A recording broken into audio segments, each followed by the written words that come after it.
Durante séculos, episódios como o dilúvio, as pragas do Egito e a destruição de cidades inteiras foram vistos apenas como relatos de fé. Mas descobertas arqueológicas, registros geológicos e fenômenos naturais estão revelando coincidências difíceis demais de se ignorar. Ventos capazes de abrir temporariamente uma passagem sobre as águas, mudanças climáticas que poderiam transformar um rio em sangue e temperaturas extremas com força suficiente para destruir uma cidade. Seriam apenas semelhanças, ou alguns dos acontecimentos mais conhecidos da Bíblia teriam sido inspirados por eventos reais. Hoje, vamos conhecer 8 passagens bíblicas que podem ter uma explicação no mundo real. O dilúvio teria surgido da memória de uma inundação devastadora? As pragas do Egito poderiam ter sido provocadas por uma sequência de desastres naturais? E o que uma antiga tabuleta encontrada na Babilônia pode revelar sobre a verdadeira origem da Torre de Babel? Você está no Vasto Mundo, o canal onde exploramos os maiores mistérios, acontecimentos e curiosidades da história. Siga o canal, ative as notificações para não perder nossas primeiras descobertas. Agora, prepare-se porque algumas dessas evidências podem mudar completamente a maneira como você enxerga as histórias da Bíblia. Sem qualquer sombra de dúvida, a Bíblia é um dos livros mais conhecidos e influentes de toda a história. Suas narrativas atravessaram séculos, moldaram culturas e se tornaram familiares até mesmo para pessoas que nunca abriram uma única página do livro sagrado.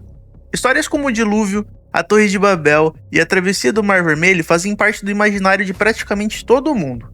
Durante muito tempo, muitos desses episódios foram tratados exclusivamente como relatos religiosos, acontecimentos que pertenciam ao campo da fé e que não poderiam ser investigados por métodos científicos. Mas, nas últimas décadas, pesquisadores começaram a observar fenômenos naturais, vestígios arqueológicos e registros geológicos que parecem apresentar semelhanças surpreendentes com algumas dessas passagens. Isso não significa que a ciência tenha comprovado cada detalhe descrito das escrituras. Em alguns casos, as descobertas apenas demonstram que eventos parecidos poderiam ter acontecido. Em outros, as evidências levantam ainda mais dúvidas do que respostas. Mesmo assim, as coincidências são intrigantes demais para serem simplesmente ignoradas. Mudanças climáticas capazes de transformar um rio inteiro, ventos suficientemente fortes para abrir uma passagem temporária sobre a água, cidades destruídas por temperaturas extremas e antigas torres que parecem ter inspirado histórias bíblicas. Este é o cenário que vamos explorar. Hoje vamos conhecer 8 acontecimentos bíblicos que, segundo as informações apresentadas por estudiosos e pesquisadores, podem ter alguma explicação no mundo real. Antes de entrarmos nos acontecimentos, é importante entender que a Bíblia reúne textos escritos em períodos diferentes, por povos que interpretavam o mundo de acordo com os conhecimentos e as crenças da sua época. Fenômenos climáticos, epidemias, inundações e eventos astronômicos podiam ser compreendidos como manifestações diretas do poder divino. A ciência moderna, por outro lado, tenta reconstruir esses acontecimentos por meio de indícios materiais. Amostras retiradas de cavernas podem revelar mudanças no clima. Sedimentos no fundo dos mares ajudam a identificar grandes inundações. Camadas de cinzas e tijolos derretidos podem contar a história de uma cidade destruída por milhares de anos atrás. E é nesse encontro entre textos antigos e evidências naturais que surgem as interpretações apresentadas nesse vídeo. A proposta não é substituir a fé por uma explicação científica, mas observar como determinados fenômenos descritos nas escrituras poderiam ter ocorrido no mundo físico. E poucos episódios são tão marcantes quanto as 10 pragas do Egito. De acordo com o livro do Êxodo, Deus teria enviado uma sequência de calamidades para obrigar o faraó a libertar os israelitas da escravidão. As águas do Nilo teriam se transformado em sangue, rãs, piolhos e moscas invadiram o território. Animais morreram, pessoas desenvolveram feridas e o país enfrentou granizo, gafanhotos e trevas. Durante muitos anos, estudiosos seculares consideraram que essa narrativa teria sido criada posteriormente pelos israelitas, para demonstrar a superioridade de seu Deus diante das divindades egípcias. Entretanto, algumas pesquisas climáticas mencionadas na fonte indicaram que o Egito pode realmente ter enfrentado uma mudança ambiental dramática há cerca de 3.000 anos. Pesquisadores analisaram estalagmites encontrados em cavernas egípcias e utilizaram esses materiais para reconstruir padrões climáticos do passado. Os resultados apontaram para um aumento repentino das temperaturas e para uma seca severa, que teria reduzido consideravelmente o nível do rio Nilo, o rio que sustentava a agricultura, a pesca e a sobrevivência da população egípcia teria se transformado em um curso de água lento, barrento e cada vez mais vulnerável à proliferação de organismos. A partir desse ponto, uma sequência de eventos naturais poderia ter começado, e o primeiro deles teria sido justamente o mais assustador: as águas parecendo se transformar em sangue. O rio de sangue. A primeira praga descrita no Êxodo afirma que as águas do Nilo e seus afluentes se transformaram em sangue. O impacto teria sido imediato. Os peixes morreram, o rio adquiriu um cheiro insuportável e a água deixou de ser apropriada para o consumo. Para uma civilização completamente dependente do Nilo, isso significava uma ameaça direta à sobrevivência. Em um primeiro momento, alguns cientistas imaginaram que a coloração avermelhada poderia ter sido provocada por materiais ricos em ferro presentes na água. Essa hipótese, porém, acabou sendo descartada. Estudos posteriores associaram o fenômeno à proliferação de algas do gênero Oscillatória, conhecidas na fonte como algas de sangue da Borgonha. Em condições favoráveis, essas algas poderiam se multiplicar em grandes quantidades e alterar a aparência da água. Ao mesmo tempo, sua presença reduz o nível de oxigênio disponível, provocando a morte de peixes e de outros organismos aquáticos. Com o Nilo enfraquecido pela seca, com pouco movimento e repleto de matéria orgânica, o ambiente teria se tornado ideal para essa proliferação. O resultado seria um rio avermelhado, barrento, mal cheiroso e praticamente inutilizável, uma descrição muito próxima daquela apresentada no relato bíblico. Mas o desaparecimento dos peixes e a deterioração da água não seria o fim do problema. Na realidade, poderiam apresentar apenas o primeiro elo de uma cadeia de acontecimentos, porque quando o ambiente aquático se tornou inóspito, milhares de animais começaram a abandoná-lo. E foi assim que teria surgido a segunda praga, a praga das rãs. No capítulo 8 do livro do Êxodo, Moisés recebe a ordem de avisar ao faraó que caso os israelitas não fossem libertados, todo o território seria tomado por rãs. Esses animais teriam saído das águas, invadido as ruas, entrado nas casas e ocupado praticamente todos os espaços. Segundo a interpretação apresentada na fonte, essa invasão poderia estar diretamente relacionada ao que aconteceu anteriormente no Nilo. Com a água contaminada pela proliferação de algas e com o oxigênio diminuindo rapidamente, sapos e rãs teriam sido obrigados a fugir do rio. Em outras palavras, os próprios anfíbios teriam realizado uma espécie de êxodo. Eles abandonaram seu habitat natural para procurar condições melhores em terra firme. O problema é que, longe da água, espalhados por áreas habitadas, muitos desses animais provavelmente morreram. A presença de milhares de anfíbios mortos teria reduzido e produzido um novo desequilíbrio. Sapos e rãs se alimentam de diversos insetos e ajudam a controlar naturalmente suas populações. Sem esses predadores e com carcaças espalhadas por toda parte, o Egito teria se transformado em um ambiente perfeito para uma infestação. O que parecia ser apenas uma invasão de rãs, preparava o terreno para uma calamidade ainda mais incômoda. O desaparecimento dos anfíbios abriria espaço para mosquitos, moscas e outros insetos que se multiplicaram sem controle. E é nesse ponto que chegamos à terceira praga: a praga dos piolhos, mosquitos e moscas. O relato bíblico descreve que Moisés foi instruído a estender sua vara, fazendo com que piolhos infestassem homens e animais. Entretanto, algumas traduções utilizam palavras como mosquitos ou pequenos insetos, o que permite interpretações diferentes sobre qual espécie teria participado desse episódio. De acordo com a explicação apresentada, o mais importante não seria identificar um inseto específico, mas compreender que várias populações poderiam ter crescido de forma descontrolada. A morte dos anfíbios eliminou alguns de seus principais predadores naturais. Ao mesmo tempo, a água parada, a lama e os animais mortos criaram locais ideais para a reprodução. Mosquitos e moscas teriam encontrado alimento, umidade e matéria orgânica em abundância. Em pouco tempo, o desconforto provocado pelas picadas teria sido acompanhado por um problema muito mais grave: a disseminação de doenças. A infestação não teria atingido apenas os trabalhadores e moradores mais pobres. O faraó, seus servos e os animais também estariam expostos. Os insetos poderiam circular entre carcaças, pessoas e rebanhos, carregando agentes infecciosos de um lugar para o outro. A quarta praga bíblica também menciona uma invasão de moscas. Os pesquisadores citados na fonte relacionam os dois episódios, considerando que ambos poderiam fazer parte da mesma explosão populacional de insetos. O que começou como uma consequência da morte das rãs poderia começar a ameaçar diretamente os rebanhos egípcios. A morte dos rebanhos. No capítulo 9 de Êxodo, Moisés é enviado novamente ao faraó. A mensagem era clara: caso o povo israelita continuasse impedido de partir, uma terrível praga atingiria os animais do Egito. Cavalos, jumentos, camelos, bois e ovelhas seriam afetados. O trecho apresentado no vídeo afirma: Depois, o Senhor disse a Moisés: Vá ao faraó e diga-lhe que assim diz o Senhor, o Deus dos Hebreus, deixe o meu povo ir para que me preste culto. Se você ainda não quiser deixá-lo ir e continuar a impedi-lo, saiba que a mão do Senhor trará uma praga terrível sobre os rebanhos do faraó, que estão nos campos, os cavalos, os jumentos, os camelos, os bois e as ovelhas. Mas o Senhor fará distinção entre os rebanhos de Israel e os do Egito. Nenhum animal dos israelitas morrerá. Segundo a interpretação científica mencionada, a morte de grande parte dos animais poderia ter sido uma consequência direta da infestação de insetos.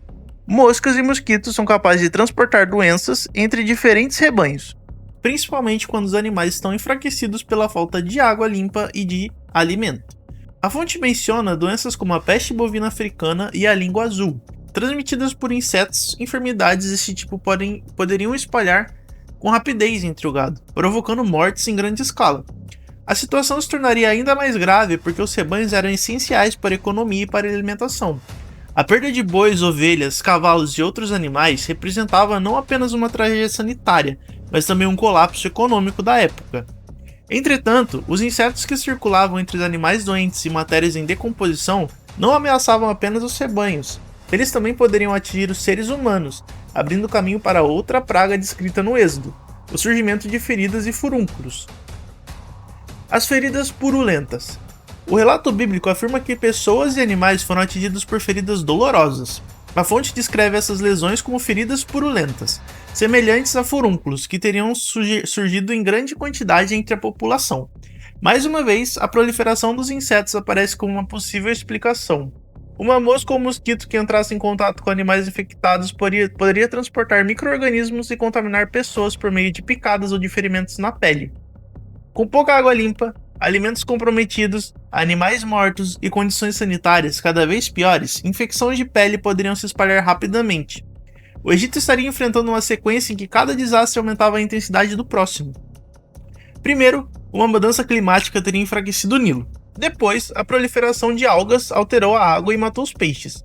Os anfíbios fugiram, morreram e deixaram os insetos sem predadores. Moscas e mosquitos se multiplicaram, transmitiram doenças aos animais e por fim também atingiram os seres humanos. Vistos dessa maneira, algumas das pragas poderiam ter formado uma reação em cadeia provocada por um desequilíbrio ambiental, mas as narrativas bíblicas não falam apenas de uma epidemia e mudanças climáticas. Uma de suas histórias mais conhecidas descreve uma inundação capaz de cobrir praticamente todo o mundo conhecido, o Grande Dilúvio. Segundo o livro de Gênesis, Deus decidiu destruir a vida na Terra por causa da maldade humana, preservando apenas Noé, sua família e os animais que foram levados para uma arca construída com madeira de gopher. A chuva teria caído durante 40 dias e 40 noites, depois que a água começou a baixar.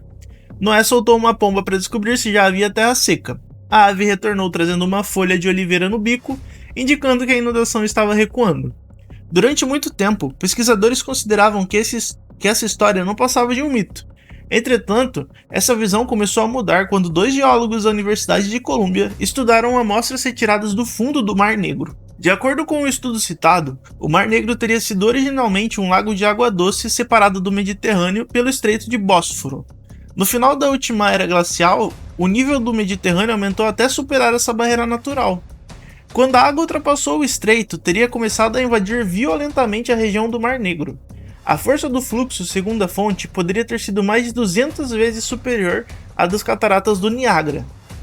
A quantidade de água que entrava diariamente seria o suficiente para cobrir uma área do tamanho de Manhattan, a uma profundidade de superior a 900 metros. Ao final de aproximadamente um ano, cerca de 155 mil km² de terra poderiam ter desaparecido sob as águas. Para as populações que viviam naquela região, o acontecimento teria parecido o fim do mundo. Povoados inteiros desapareceram, famílias foram obrigadas a fugir e uma enorme extensão de terra habitável deixou de existir. Ao longo das gerações, a memória dessa inundação poderia ter sido transmitida oralmente, tornando-se cada vez maior e mais simbólica.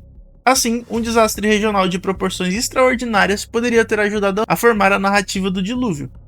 Mas as águas também estão no centro de outro episódio fundamental do livro do Êxodo. Depois das pragas e da liberação dos israelitas, Moisés ainda precisava enfrentar um último obstáculo: uma grande extensão de água e um exército egípcio que se aproximava rapidamente. A travessia do mar. A narrativa continua no capítulo 14 de Êxodo, depois que a última praga finalmente convenceu o faraó a libertar os israelitas. Ele mudou de ideia e decidiu persegui-los. Para isso, teria mobilizado 600 de seus melhores carros de guerra. Os israelitas ficaram encurralados. De um lado havia montanhas e terrenos difíceis, do outro uma grande extensão de água. Atrás deles, o exército egípcio avançava. Diante da situação, Deus instruiu Moisés a estender a sua vara sobre o mar. As águas se dividiram, formando uma passagem de terra seca. Os israelitas atravessaram enquanto as águas permaneciam erguidas à direita e à esquerda. Quando o exército egípcio tentou utilizar o mesmo caminho, Moisés estendeu novamente a mão. As águas retornaram e cobriram os carros, os cavalos e os soldados. Segundo o relato, nenhum dos perseguidores sobreviveu. Em 2010, um pesquisador ligado ao Centro Nacional de Pesquisa Atmosférica e à Universidade do Colorado apresentou uma simulação para explicar como uma passagem semelhante poderia ter surgido naturalmente. A proposta estava relacionada ao fenômeno conhecido como rebaixamento provocado pelo vento. Quando ventos muito fortes sopram continuamente em uma direção, eles podem empurrar grandes quantidades de água, expondo temporariamente o fundo de uma região rasa. Se as condições forem específicas, uma faixa de terra pode permanecer seca durante algumas horas antes que a água retorne. Utilizando simulações de computador, o pesquisador identificou uma antiga lagoa com um possível cenário de acontecimento.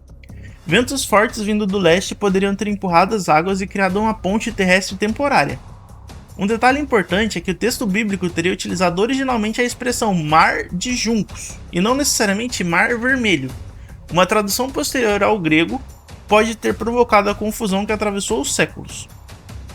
Por volta de 1250 a.C., a região apontada pelo estudo seria uma lagoa salobre e rasa, com condições adequadas para o crescimento de juncos e papiros. Isso se aproxima da descrição de um mar de juncos. Assim, uma combinação extremamente rara de ventos, profundidades e relevo poderia ter aberto uma passagem temporária.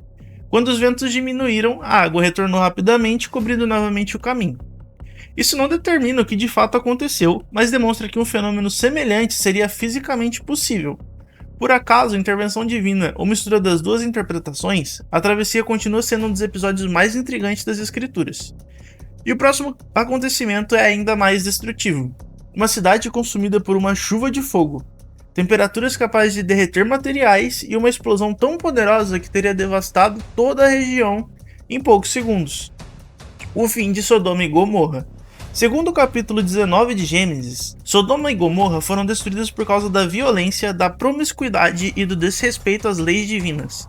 Antes da destruição, 2 anjos teriam sido enviados para retirar da cidade Ló, considerando um homem justo e sua família. A Bíblia descreve uma chuva de enxofre ardente que eliminou os habitantes e destruiu a vegetação. Durante a fuga, a esposa de Ló olhou para trás e acabou transformada em uma estátua de sal. A interpretação tradicional sempre tratou o acontecimento como uma punição sobrenatural. Entretanto, escavações arqueológicas realizadas a partir de 2006 em uma antiga cidade do Vale do Jordão revelaram sinais de uma destruição catastrófica. Os pesquisadores encontraram camadas de cinzas, ossos queimados e tijolos que pareciam ter sido submetidos a temperaturas extremas.